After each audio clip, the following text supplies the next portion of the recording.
3h moins 20, on en vient à la guerre en Ukraine. La Maison-Blanche agite le chiffon rouge. Elle se dit bientôt à court d'argent, ce sont ses mots, et presse le Congrès américain de débloquer une enveloppe de 100 milliards de dollars. 100 milliards pour Israël, mais aussi donc pour Kiev, toujours sous le feu russe. La nuit dernière, les Ukrainiens assurent avoir déjoué plusieurs attaques aériennes dans les régions de Kherson et de Mykolaïv. Emmanuel Chaz, on vous retrouve en direct de Kiev. Bonjour à vous. La menace reste réelle pour les civils.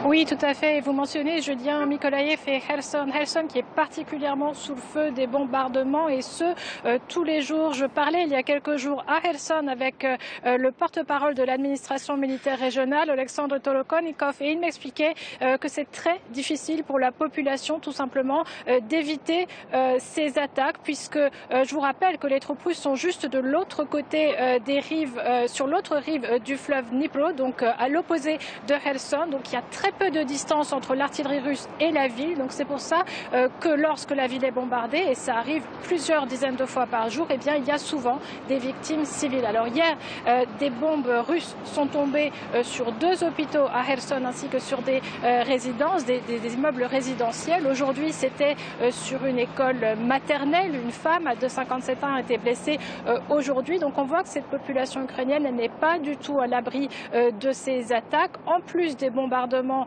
durant la journée, il y a évidemment les bombardements durant la nuit de drones, de missiles, et avec la défense antiaérienne ukrainienne qui affirme avoir à nouveau déjoué une attaque de masse sur les villes de Kherson et de Mykolaïv. Et je rappelle enfin que sur le front, la situation est extrêmement difficile, justement sur cette rive occupée du fleuve Dnipro, où les Ukrainiens ont effectivement réussi à s'implanter, mais à quel prix? Eh bien, on ne sait pas exactement, mais en tout cas, on sait qu'il est très élevé en hommes et en matériel, et ce des deux côtés. Ça rejoint ce que le commandant en chef des forces armées ukrainiennes, Valery Zaluzhny, disait en novembre dans une interview à The Economist, qu'on en arrivait finalement à un moment de la guerre où, à forces égales, eh bien, c'était très difficile de voir des avancées justement sur la ligne de front.